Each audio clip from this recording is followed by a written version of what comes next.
Good morning students. मैं ज़फ़ी शहज़ादी SPC government college Ajmer से ये वेस्टर्न फ़िलासफ़ी की वीडियो सीरीज़ चल रही है जिसमें हम प्लेटो पर बात कर रहे हैं। आज हम प्लेटो के डायलैक्टिक्स पे बात करेंगे।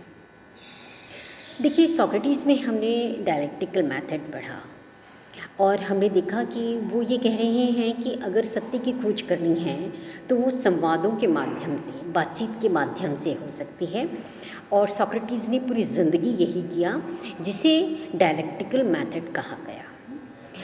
प्लेटो में भी डायलैक्टिक्स शब्द का प्रयोग हुआ है और यहाँ पर इसका मतलब है साइंस ऑफ आइडियाज़, एक ऐसी नॉलेज जो कि प्रत्ययों के आपसी संबंध और प्रत्ययों और प्रत्यक्ष के आपसी संबंध के बारे में है। इस नॉलेज को डायलैक्टिक्स कहा जाता है। इसका मतलब ये हो गया कि प्लेटो के जो आइडियाज़ हैं उनकी नॉलेज, उनके आपसी संबंधों की नॉलेज डायलैक्टिक्स कहलाती है।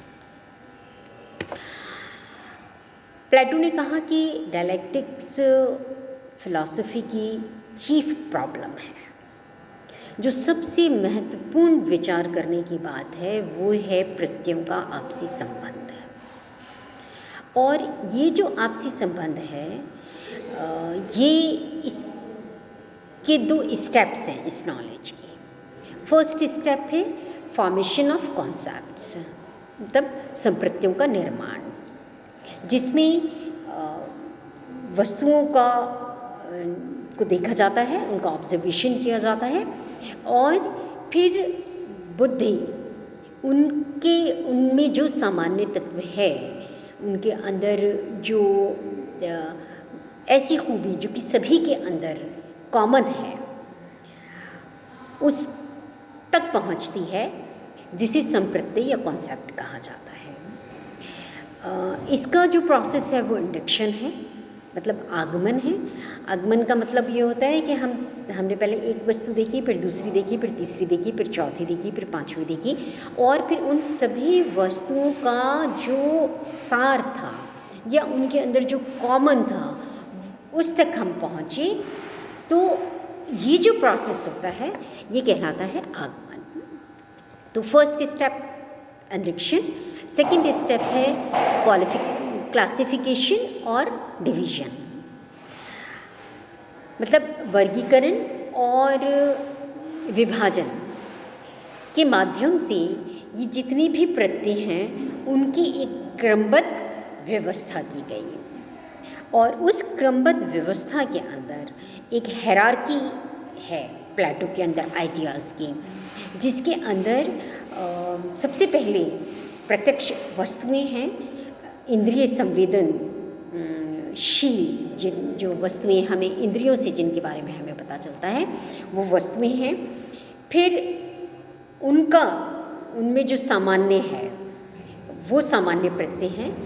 फिर निम्न स्तर की सामान्य प्रत्ययों से ऊपर उच्च स्तर की सामान्य प्रत्यय हैं और इस तरह से ये व्यवस्था आगे की ओर बढ़ती जा रही है और एक पिरामिडीय व्यवस्था बन रही है, जिसमें नीचे ज़्यादा प्रत्यय हैं, जो लोअर आइडियाज़ हैं, जिनमें यूनिवर्सैलिटी काम है, और फिर वो उसके ऊपर हायर आइडियाज़ हैं, फिर उसके ऊपर और हायर आइडियाज़ हैं, फिर और हायर आइडियाज़ हैं।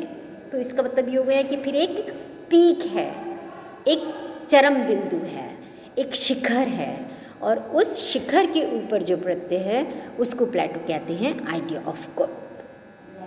तो ये पिरामिडीय व्यवस्था बनती है प्रत्ययों की। इस व्यवस्था से ये बात निगमित होती है कि प्लेटो की जो आइडियाज़ हैं उनमें एक हायरार्की है, उनमें श्रेणी विभाजन है, उनमें एक तारतम्यता है ना, एक निरंतरता है। और ये सभी आइडियाज़ जिस एक चरम बिंदु या जिसे हम highest idea, supreme idea supreme perfect idea कह सकते हैं, वो आइडिया ऑफ गुड है। और आइडिया ऑफ गुड जितने भी उसके नीचे के आइडियाज़ हैं और उन आइडियाज़ से नीचे जो भौतिक वस्तुएं हैं उन सबको संचालित कर रहा है, उन सब का डायरेक्टर है, कंट्रोलर है, वो इन सब की अंतर्निहित शक्ति है, तो वो एमिनेंट है और साथ ही साथ वो ट्रांसेंडेंट भी है, क्योंकि वो इन सब से ज़्यादा सर्वव्यापी है, इन सब से ज़्यादा सामान्य है, इन सब से परे है। अब इस व्यवस्था से दो बातें निकलती हैं। एक बात ये निकलती है कि प्लेटो की प्रत्ययों की ये व्यवस्था कह रही है कि अनेक में एकत्व निहित है और एक में अनेक निहित है ना। दूसरी बात ये कह रही है कि जो प्रत्ययों की व्यवस्था है वो टेलियोलॉजिकल है, वो प्रायोजनवादी है। अब इसका क्या मतलब होता है? टेलियोलॉजिकल है मतलब कि जो अंत है, जो पूर्ण है, जो परफेक्ट है, वो सबको गवर्न कर रहा है ना। प्लेटो की व्यवस्था के अंदर जो सुप्रीम आइडिया है वो सबको संचालित कर रहा है। इसलिए प्रत्येक वस्तु का और समस्त यूनिवर्स का उद्देश्य है, प्रयोजन है ना, और वो अपनी पूर्णता से निर्धारित हो रहा है, उसका प्रयोजन है। ये कहलाता है टेलियोलॉजिकल प्रिंसिपल। तो पूरा यूनिवर्स टेलियोलॉजिकल प्रिंसिपल से गवर्न हो रहा है, मैकेनिकल नहीं है। इसको एक एग्जाम्पल से हम समझ सकते हैं। प्लेटो अपने डायलॉग रिपब्लिक के अंदर आदर्श राज्य का जिक्र करते हैं और वो वहाँ पर एक ऐसे आइडियल स्टेट के फीचर्स बताते हैं जो कि सभी जितने भी स्टेट्स हैं उन सब की मंजिल है ना, उन सब के लिए वो परफेक्ट है, आइडियल है स्टेट। कई बार प्लेटो के इस आइडियल स्टेट के लिए कहा जाता है कि ये तो प्लेटो की कल्पना थी, उसका इमेजिनेशन है, अनरियल स्टेट की बात कर रहे हैं प्लेटो। लेकिन हकीकत में ऐसा नहीं है। सच्चाई ये है कि प्लेटो ये कह रहे हैं कि जितने भी एग्जिस्टिंग स्टेट्स थे उस वक्त प्लेटो के ज़माने में, चाहे वो स्पार्टा हो चाहे वो एथेंस हो, वो अनरियल है। क्यों? क्योंकि वो उस आदर्श राज्य के करीब नहीं है, उससे दूर है।